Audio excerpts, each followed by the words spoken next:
सम्मान्य सभामुख महोदय, सम्मान्य अध्यक्ष महोदय, निर्वाचन क्षेत्रका जनताले अपेक्षा गरेका विकास निर्माणका स्थानीय आवश्यकताहरू जनप्रतिनिधि मार्फत सम्बोधन गर्न प्रत्येक निर्वाचन क्षेत्रका लागि रु 5 करोड विनियोजन गर्ने गरी संसदीय क्षेत्र पूर्वाधार विकास कार्यक्रम प्रस्ताव गरेको छु। यस कार्यक्रम अन्तर्गत एउटा आयोजनामा न्यूनतम रु 1 करोड विनियोजन हुने गरी सडक, सिंचाई, खानेपानी, शिक्षा, स्वास्थ्य, पर्यटन, खेलकुद लगायतका भौतिक पूर्वाधार निर्माणका आयोजना तथा कार्यक्रम छनौट गरिनेछ। यस कार्यक्रमका लागि रु 8 अर्ब 25 करोड विनियोजन गरेको छु।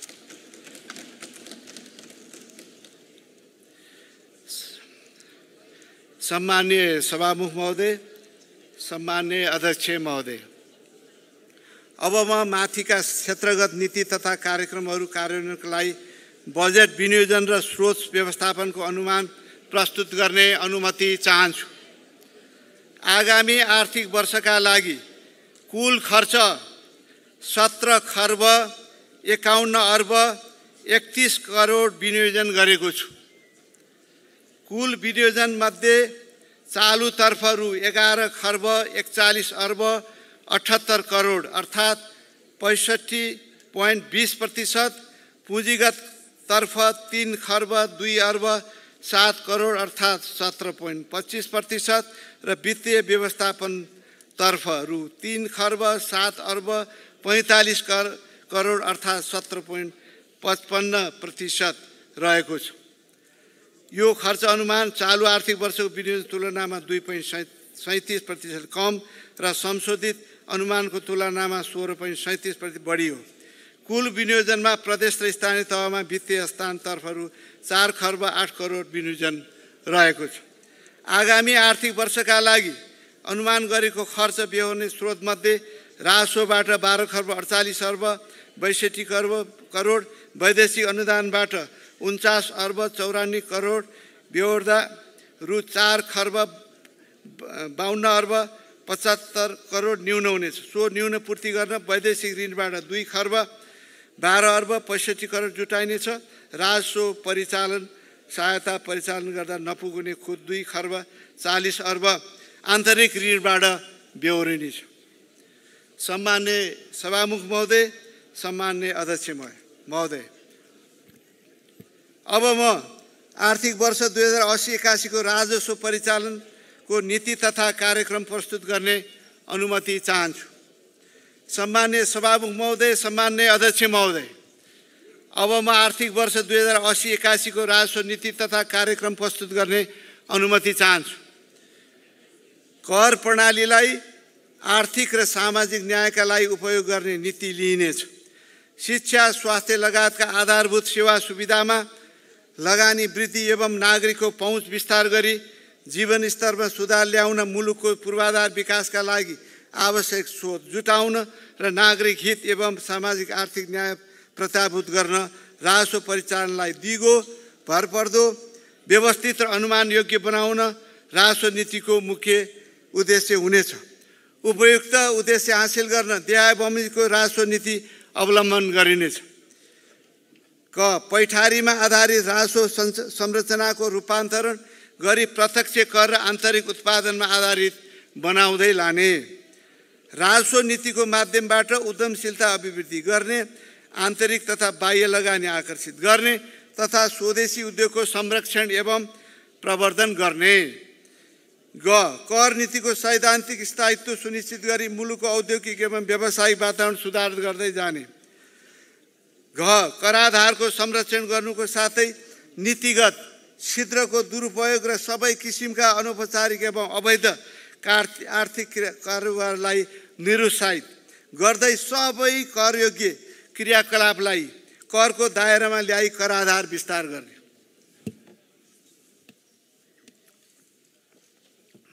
राजस्व प्रणालीलाई प्रविधि मैत्री, स्वचालित, पारदर्शी र करदाता मैत्री बनाई स्वैच्छिक कर सहभागिता एवं कर परिपालना अभिवृद्धि गर्ने र राजस्व छुवाट नियन्त्रणका लागि आवश्यक कानुनी सुधार गर्दै जिम्मेवार निकायबीच प्रभावकारी समन्वय कायम गरी सबै प्रकारका ठगी छली एवं चुहावट नियन्त्रण अभियानलाई सशक्त बनाउने। कर प्रणालीमा सुधार। विद्यमान कर प्रणाली सुधारका लागि उच्च स्तरीय समिति गठन गरिनेछ। आर्थिक कारोबारका सूचनाहरूलाई एकीकृत गरी उपयोग गर्न निकायगत सूचना प्रणाली बीच अन्तर आबद्धता कायम गरी स्वचालित बनाइनेछ। स्वयं निष्कासन प्रणाली अन्तर्गत अन्तःशुल्क लाग्दै आएका 1/3 वस्तुमा अन्तःशुल्क खारेज गरी मूल्य अभिवृद्धि कर छुटको सूचीलाई समयानुकूल परिमार्जन गरेको छु। मूल्य अभिवृद्धि करमा दर्ता भई वार्षिक 1 करोड रुपियाँसम्म कारोबार गर्ने करदाताले हाल हरेक महिना कर र सोको विवरण पेश गर्ने व्यवस्था रहेकोमा अबदेखि 4-4 महिनामा पेश गर्ने व्यवस्था गरी कर सहभागिता लागत र समय घटाई साना करदातालाई सुविधा दिने व्यवस्था मिलाएको छु। सूचना प्रणालीलाई थप सुदृढ बनाउँदै कारोबारको प्रकृति अनुसार कारोबार रकमको न्यूनतम सीमा तोकी अनिवार्य रूपमा विद्युतीय प्रणाली मार्फत बीजक जारी गर्ने व्यवस्था मिलाई वार्षिक 25 करोडभन्दा बढी रकमको कारोबार गर्ने करदातालाई केन्द्रीय बीजक अनुगमन प्रणालीमा आबद्ध गरिनेछ। औद्योगिक एवं व्यवसाय वातावरण सुधार र लगानी प्रवर्धन। स्वदेशी उद्योग संरक्षण एवं प्रवर्धनका लागि राजस्व नीतिमा समयानुकूल सुधार गरिनेछ। अन्तर्राष्ट्रिय व्यापारमा लाग्ने समय र लागत घटाउन नेपाल राष्ट्रिय एकद्वार प्रणाली सम्बद्ध सबै निकायमा विस्तार गरी यसको दिगोपन सुनिश्चित गरिनेछ। लगानी मैत्री कर नीति अवलम्बन गरी स्वदेशी तथा विदेशी लगानीका लागि अनुकूल वातावरण निर्माण गर्न एवं राजस्व परिचालनलाई प्रभावकारी बनाउन विद्यमान कर छुट सुविधाको प्रभावको आधारमा पुनर्मूल्याङ्कन गरिएको छ। राष्ट्रिय तथा स्थानीय व्यापार सहजीकरण संयन्त्रलाई परिचालन गर्दै सीमा नाकामा आपूर्ति श्रृङ्खला व्यवस्थामा संलग्न निकायहरूबीच प्रभावकारी समन्वय सहकार्य र सञ्चार प्रणाली स्थापना गरिनेछ। उद्योगले पैठारी गर्ने औद्योगिक कच्चा पदार्थको भन्सार दर तयारी माल वस्तुको भन्दा कम्तीमा 1 तह कम गर्ने गरी केही कच्चा पदार्थको महसुल दरमा हेरफेर गरेको छु। नीतिगत एवं कानुनी सुधार। मुलुकमा औद्योगिक एवं व्यवसायिक वातावरण निर्माण गर्न तथा व्यापार सहजीकरणका लागि भन्सार महसुल लगाउने, महसुल निर्धारणका आधार तोक्ने, भन्सार महसुल दर तोक्ने वा हेरफेर गर्ने लगायतका विषयलाई पारदर्शी, अनुमानयोग्य र अन्तर्राष्ट्रिय असल अभ्यास अनुकूल हुने गरी नयाँ भन्सार ऐन तथा भन्सार महसुल ऐन तर्जुमा गरी कार्यान्वयन गरिनेछ। आन्तरिक राजस्व विभागको केन्द्रीय बीजक अनुगमन प्रणालीमा सुधार गरी करदाताले उक्त प्रणालीबाटै वस्तु तथा सेवा बिक्रीको बीजक जारी गर्न सक्ने व्यवस्था मिलाइनेछ। यसबाट कारोबारको लेखाङ्कन सरल, व्यवस्थित एवं विश्वसनीय हुनुको साथै करदाता कर सहभागिता लागतमा कमी आउने अपेक्षा गरेको छु। सम्माननीय सभामुख महोदय, सम्माननीय अध्यक्ष महोदय, मूल्य अभिवृद्धि कर तथा अन्तःशुल्क छुट भएका वस्तु उत्पादन गरी निकासी गर्ने उद्योगले कच्चा पदार्थ खरिदमा तिरेको मूल्य अभिवृद्धि कर तथा अन्तःशुल्क फिर्ता दिने व्यवस्था मिलाएको छु। स्वदेशी मदिरा उत्पादकले गुणस्तरीय मदिरा उत्पादन गरी अन्तर्राष्ट्रिय बजारमा नेपाली ब्रान्डका मदिरा निर्यात प्रवर्धन गर्न एक्स्ट्रा न्युट्रल अल्कोहल स्पिरिटलाई रिडिस्टिलेसन गर्न सक्ने व्यवस्था मिलाइनेछ। वातावरण प्रदूषण नियन्त्रणमा सहयोग पुर्याउने हेतु गुटखा तथा सुर्ती उद्योगको अन्तःशुल्क लाग्ने वस्तु प्याकिङ गर्दा प्रयोग गर्ने प्लास्टिक जन्य वस्तुको सट्टामा 2081 वैशाख 1 गतेदेखि अनिवार्य रूपमा जैविक रूपमा सडेर जाने बायोडिग्रेडेबल जैविक वस्तुमा प्याकिङ गर्ने व्यवस्था मिलाइनेछ। गैर कर राजस्वका दरमा समयानुकूल पुनरावलोकन गरी अनुगमन तथा नियमनलाई प्रभावकारी बनाइनेछ। गैर कर राजस्वलाई लागत प्रभावी, पारदर्शी, वैज्ञानिक र व्यवस्थित बनाउन गैर कर प्रशासन सम्बन्धी छाता कानुन तर्जुमा गरी कार्यान्वयन गरिनेछ। प्रविधि कार्यविधि एवं प्रशासनिक सुधार। राजस्व प्रशासनलाई स्वस्थ, पारदर्शी, प्रविधि मैत्री, व्यावसायिक र करदाता मैत्री बनाई स्वैच्छिक कर सहभागिता एवं कर परिपालन अभिवृद्धि गरिनेछ। कर प्रशासनबाट प्रभाव हुने सेवालाई स्वचालित प्रणालीमा आबद्ध गर्दै लैजाने नीति अनुरूप सबै करदातालाई क्युआर कोड सहितको कर चुक्ता प्रमाणपत्र स्वचालित रूपमा उपलब्ध हुने व्यवस्था मिलाइनेछ। भन्सारमा पेश गर्नुपर्ने सबै किसिमका कागजात क्रमशः विद्युतीय माध्यमबाट पेश गर्न सक्ने व्यवस्था मिलाई भन्सार जाँच पास प्रणालीलाई सरल र पारदर्शी बनाइनेछ। मालवस्तु तथा यात्रुको जाँच पासमा आधुनिक उपकरणको प्रयोग बढाउँदै लगिनेछ। सङ्कटापन्न वन्यजन्तु तथा वनस्पति ओजन तहलाई नष्ट गर्ने पदार्थ तथा वातावरणलाई प्रतिकूल प्रभाव पार्ने प्रतिबन्धी हानिकारक वस्तु नियन्त्रणको लागि त्यस्ता वस्तु परीक्षण गर्न सक्ने गरी भन्सार प्रयोगशालाको क्षमता अभिवृद्धि गरिनेछ। कूटनीतिक नियमले प्राप्त गर्ने मूल्य अभिवृद्धि कर फिर्ता सम्बन्धी व्यवस्थालाई थप सरलीकृत एवं प्रभावकारी बनाउन ग्रिन च्यानलको माध्यमबाट स्वचालित रूपमा बैंक खातामा कर फिर्ता हुने व्यवस्था मिलाइनेछ। स्वैच्छिक कर सहभागिता अभिवृद्धि तथा कर चुहाड नियन्त्रणका लागि कर परीक्षणलाई अन्तर्राष्ट्रिय अभ्यास अनुरूप विद्युतीय प्रणालीमा आधारित ई-एसेसमेन्ट पद्धतिको सुरुवात गरिनेछ। शैक्षिक परामर्शदाता मार्फत विदेशमा अध्ययन गर्न नो अब्जेक्सन सर्टिफिकेट लिँदा र विदेशी विश्वविद्यालय बैंकबाट विदेशी मुद्रा पठाउँदा सम्बन्धित शैक्षिक परामर्श संस्थाको थाई लेखा नम्बर अनिवार्य रूपमा उल्लेख गर्नुपर्ने व्यवस्था मिलाइनेछ। पेशा व्यवसायमा संलग्न व्यक्तिको पेशागत प्रमाणपत्र नवीकरण गर्दा सम्बन्धित नियामक निकायमा अनिवार्य रूपमा थाई लेखा नम्बर र कर चुक्ता प्रमाणपत्र पेश गर्नुपर्ने व्यवस्थाको प्रभावकारी कार्यान्वयन गरिनेछ। थाई लेखा नम्बरलाई राष्ट्रिय परिचय पत्रसँग आबद्धता गरी कराधार विस्तार गर्दै लगिनेछ। बैंक वित्तीय संस्था तथा सहकारी संस्थामा खाता सञ्चालन गर्दा थाई लेखा नम्बरलाई अनिवार्य गर्दै लगिनेछ।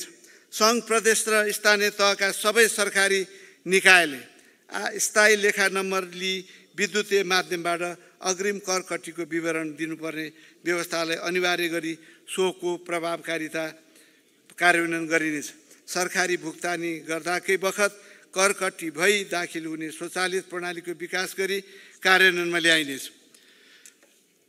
राजस्व चुहाड नियन्त्रण आन्तरिक राजस्व विभागबाट कर प्रशासनका लागि सञ्चालन भइरहेको एकीकृत कर प्रणाली भन्सार विभागबाट मालवस्तु जाँच पास व्यवस्थापनका लागि प्रयोग रहेको आशीकुडा र राजस्व अनुसन्धान विभागबाट प्रयोग भइरहेको मालवस्तु तथा ढुवानी साधनको अनुगमन प्रणालीबीच सम्बद्ध 2080 पुस मसान्त सम्बन्धमा अन्तर्आबद्धता कायम गरी स्वचालित रूपमा सूचना आदान प्रदान हुने व्यवस्था मिलाई कराधार विस्तार तथा राजस्व चुहावट नियन्त्रणलाई प्रभावकारी बनाइनेछ। भन्सार मूल्याङ्कनलाई कारोबारमा आधारित बनाई यथार्थपर बनाउन अनलाइन मूल्याङ्कन तथ्याङ्कधार निर्माण गरी मूल्याङ्कन प्रणाली आबद्ध गरिनेछ। राजस्व चुहाड नियन्त्रणसँग सम्बन्धित निकायलाई क्रियाशील बनाई समन्वयित रूपमा परिचालन गरिन्छ। व्यापार छली र झुट्टा तथा नक्कली बीजक प्रयोग नियन्त्रण गर्न आवश्यक कानुनी सुधार गरिनेछ। अर्थ मन्त्रालय वा भन्सार विभागले तोकेको अधिकृतको नेतृत्वमा संयुक्त गस्ती परिचालन गरी गैर भन्सार नाकाबाट हुन सक्ने चोरी निकासी पैठारी नियन्त्रणलाई प्रभावकारी बनाइनेछ। भन्सार जाँच पास कार्यालयको पुनर्संरचना गरी जाँच पास पछिको परीक्षण कार्यलाई प्रभावकारी बनाइनेछ। मदिरा र सुर्तीजन्य उद्योगलाई औद्योगिक करिडर र औद्योगिक क्षेत्रमा क्रमशः स्थानान्तरण गर्ने व्यवस्था मिलाइनेछ। ट्रान्सफर प्राइसिङको माध्यमबाट कराधार क्षयीकरण मुनाफाको स्थानान्तरण तथा आयको खण्डीकरणबाट हुन सक्ने कर छली नियन्त्रण गरिनेछ। छुट तथा सहुलियत गुणस्तर कमसल भएका नक्कली तथा अवैध रूपमा पैठारी भएका मालवस्तुको प्रयोगमा नियन्त्रण तथा निरुत्साहित गरी उपभोक्ताको हित संरक्षणका लागि सम्बद्ध 2080 साउन 1 गते पछि आयात भएका मालवस्तुको प्याकेजिङमा आयातकर्ता र बजार वितरकको लेबल लगाएर मात्र बजारमा पठाउन पाउने व्यवस्था मिलाएको छ। छुट तथा सहुलियत व्यवस्थामा पुनरावलोकन गरी कराधार विस्तार गर्ने उद्देश्यले मूल्य वृद्धि अभिकरका 170 अन्तशुल्क 340 छुटका दरहरू खारेज गरेको छ। श्रम स्वीकृति लिएर वैदेशिक रोजगारीमा गई कम्तीमा लगातार 6 महिना काम गरी फर्केका नेपाली नागरिकले सम्मत 2080 जेठ 1 गतेदेखि आफूले प्रयोग गरेको मोबाइल सेट थान 1 को अतिरिक्त थप 1 थान मोबाइल फोन सेट महसुल सुविधा ल्याउन पाउने व्यवस्था गरिएको थियो। आगामी आर्थिक वर्षदेखि सामाजिक सुरक्षा कोषमा आबद्ध भई वैदेशिक रोजगारमा गई कम्तीमा लगातार 12 महिना काम गरी फर्केका व्यक्तिले आफ्नो साथमा ल्याएको एउटा जुनसुकै आकारको टेलिभिजनमा भन्सार महसुल छुट दिएको छु। मुलुकमा आत्मनिर्भर भएका औद्योगिक वस्तुको स्वदेशी उत्पादनलाई संरक्षण गर्न केही वस्तुको आयातमा लाग्ने महसुल वृद्धि गरेको छु। साथै स्वदेशी उद्योगको उत्पादन र प्रवर्धन गर्न सम्बत 2080 श्रावण 1 गतेपछि सम्झौता हुने आयोजनाका लागि आवश्यक पर्ने सिमेन्ट, फलामे डन्डी, फलामे पाइप तथा प्लास्टिकका पाइप जस्ता पाता, विद्युतीय केबल जस्ता स्वदेशमा पर्याप्त उपलब्ध हुने वस्तुको पैठारीमा लाग्ने महसुल छुट दिने गरी सम्झौता गरिने छैन। स्वदेशी उद्योगले यस्ता वस्तु आयोजनालाई बिक्री गर्दा लाग्ने मूल्य अभिवृद्धि कर र अन्तःशुल्क छुट दिएर बिक्री गर्न सक्ने व्यवस्था मिलाएको छु। लघु घरेलु तथा साना उद्योगको संरक्षण र प्रवर्धनका लागि यस्तो उद्योगले आफ्नो उत्पादन प्रयोजनको लागि पैठारी गर्ने घरायसी प्रयोजन हुने बाहेकका मिल मेसिनरीमा 1% मात्र भन्सार महसुल लाग्ने व्यवस्था मिलाएको छु। सम्बत 2080 साल जेठ 15 गतेसम्म नेपालमा प्रयोग रहेका तर नेपाल दूरसञ्चार प्राधिकरणले कार्यान्वयन ल्याएको मोबाइल डिभाइस म्यानेजमेन्ट प्रणालीमा विभिन्न कारणले दर्ता हुन नसकेका मोबाइल फोन सम्बन्धित प्रयोगकर्ताले एकपटकका लागि 2080 साल असार मसान्तसम्ममा तोकिए बमोजिम एकमुष्ट महसुल बुझाइ दर्ता गर्न सक्ने व्यवस्था मिलाएको छ। वार्षिक 50 लाख रुपियाँभन्दा बढी आय भएका प्राकृतिक व्यक्तिलाई लाग्दै आएको आयकरको दरमा सामान्य वृद्धि गरेको छु। सूचना प्रविधिमा business processing outsourcing, software programming, cloud computing जस्ता सेवा निर्यात गरी विदेशी मुद्रा आर्जन गर्ने व्यक्तिलाई विदेशी मुद्रामा प्राप्त गरेको आयमा लाग्ने करमा 50% छुट दिने व्यवस्था मिलाएको छु।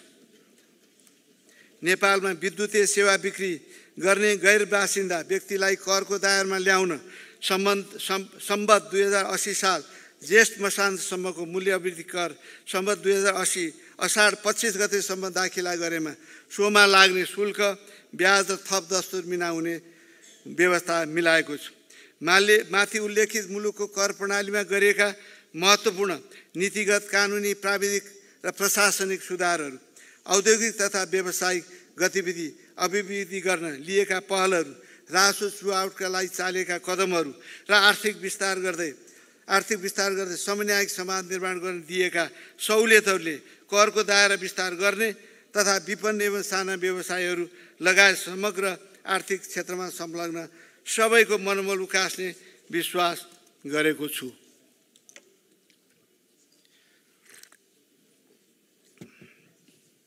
सम्माननीय सभामुख महोदय, सम्माननीय अध्यक्ष महोदय, आर्थिक वर्ष 2078-79 को यथार्थ खर्च, आर्थिक वर्ष 79-80 को संशोधित अनुमान र आर्थिक वर्ष 80-81 को शीर्षकगत र शोधसहितको व्यय अनुमान साथै पेश गरेको छु।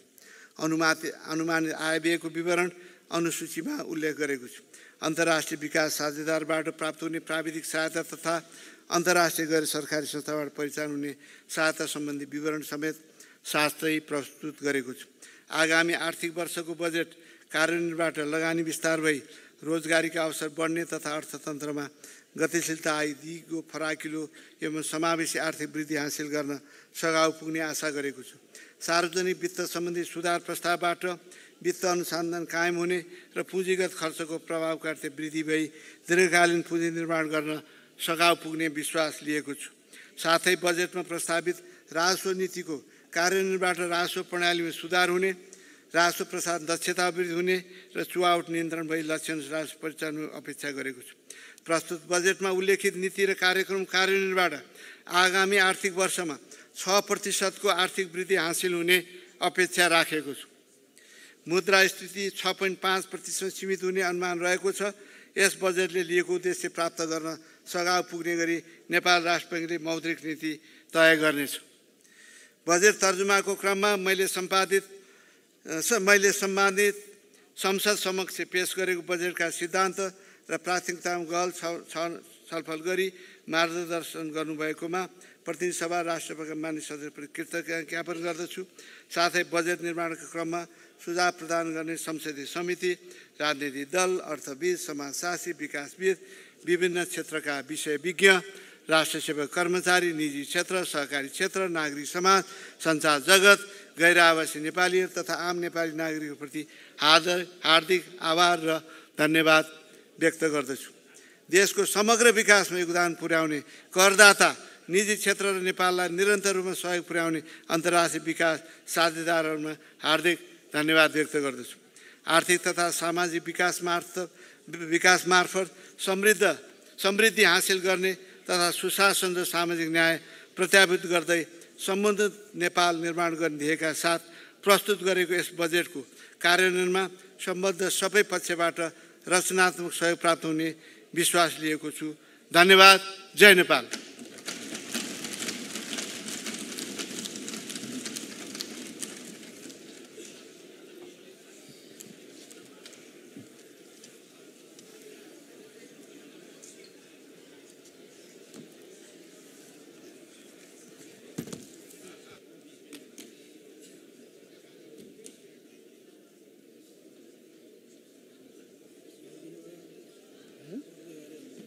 कति छैन पढ्ने ओर्लिनु दियो।